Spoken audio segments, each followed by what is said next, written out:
बहुत सावधानी की जरूरत है। ये बाहरी देशों की बातें हमारे देश में नहीं चल पाएंगी।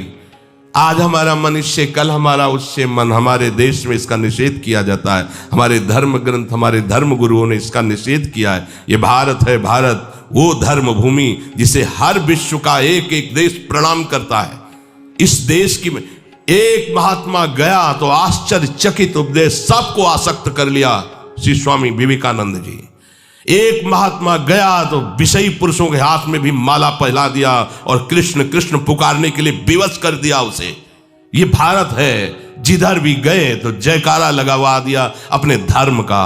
यहाँ के ग्रंथों में यहाँ के गृहस्थों की जय जयकार लिखी हुई है। आप भक्तमाल उठाकर देखिए कि 100 में 10 विरक्त होंगे, 90 गृहस्थ होंगे, और वो सब ऐसे महापुरुष जो विरक्तों से भी बढ़ करके हैं। तो ऐसा नहीं कहा जा सकता कि गृहस्थ में धर्माचरण नहीं होता, गृहस्थ में भगवत प्राप्ति नहीं हो सकती, गृहस्थ में संयम नहीं हो सकता। बिल्कुल गलत बात। सावधानी से चलो। ये आज प्रसंग है इस विषय का, इसलिए सबसे विनय करता हूं कि यदि आप संयम से चलोगे तो इस जन्म में भी सुखी, शांत और बलवान रहोगे, और आखिरी में तुम्हें महाआनंद सिंधु प्रभु स्वीकार कर लेंगे। अगर अधर्माचरण करोगे तो ये अधर्म ही तुम्हें नष्ट कर देगा। धर्माचरण करोगे तो धर्मो रक्षति रक्षिता, ये धर्म स्वयं तुम्हारी रक्षा कर लेगा। हमारे हृदय में जो अंतःकरण में मन है, इसको समझाना चाहिए। अगर विषय भोग में सुख होता तो सब सुखी हो गए होते। उर्वशी जो भगवान नारायण की जंघा से प्रकट हुई और काम को भी मोहित करने की सामर्थ्य रखती है, महाराज पुररवा ने पत्नी रूप से उसे स्वीकार किया। इतने प्रतापी और पुण्यवान थे। परिणाम क्या हुआ? पागल बने घूम रहे थे। भगवत कृपा से जब ज्ञान हुआ तो उनका आज तक मुझे तृप्ति नहीं हुई, मैं पुरुष सिंह और राजर्षि कहलाया, मेरी क्या दुर्दशा हो गई।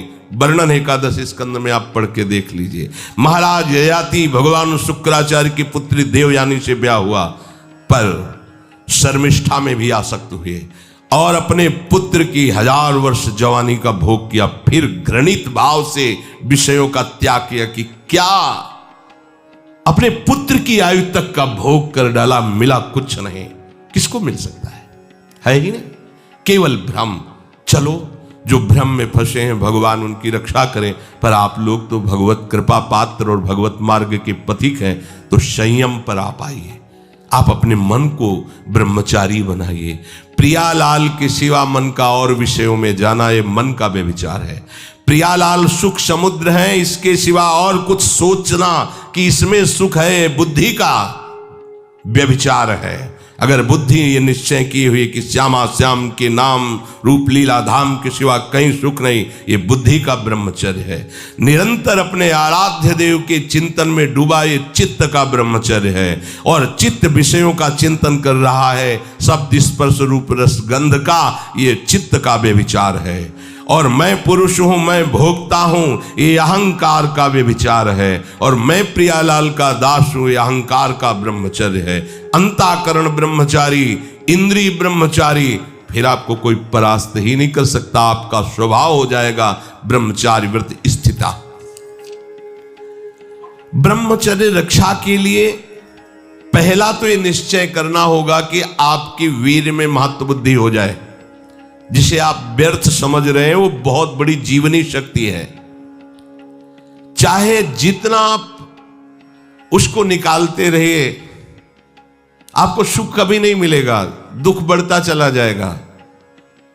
और आप थोड़े दिन ब्रह्मचर्य रह के देखिए, जब आप ऐसी क्रियाओं से युक्त होने के बाद ब्रह्मचर्य रहेंगे तो कुछ समय तक आप बिल्कुल ब्रह्मचर्य नहीं रह पाएंगे। पहले समझ लीजिए, स्वाभाविक आपका वीर स्खलित होता रहेगा बिना किसी चेष्टा के, कई तरह से।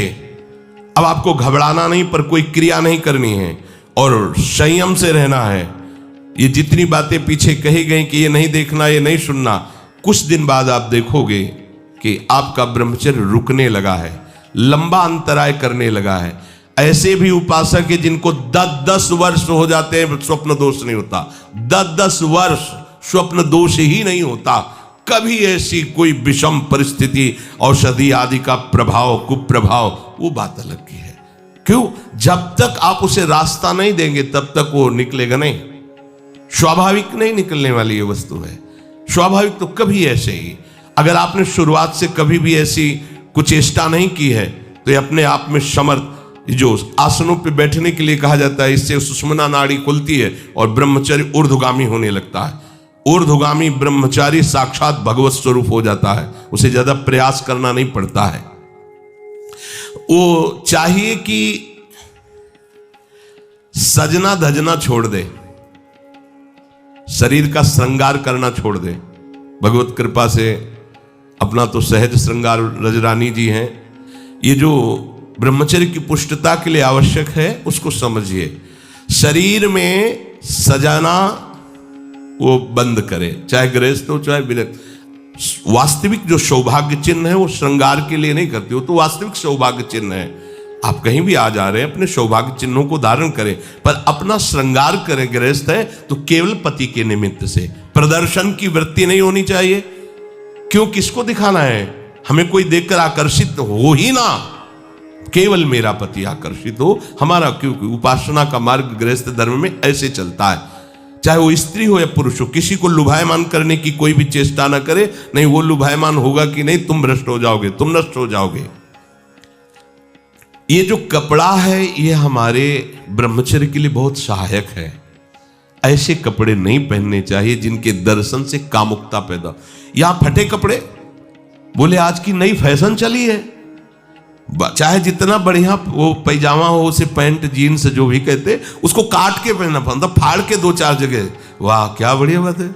जरा सा फट जाता था तो सिला जाता था, आज फाड़ के पहना जाता है।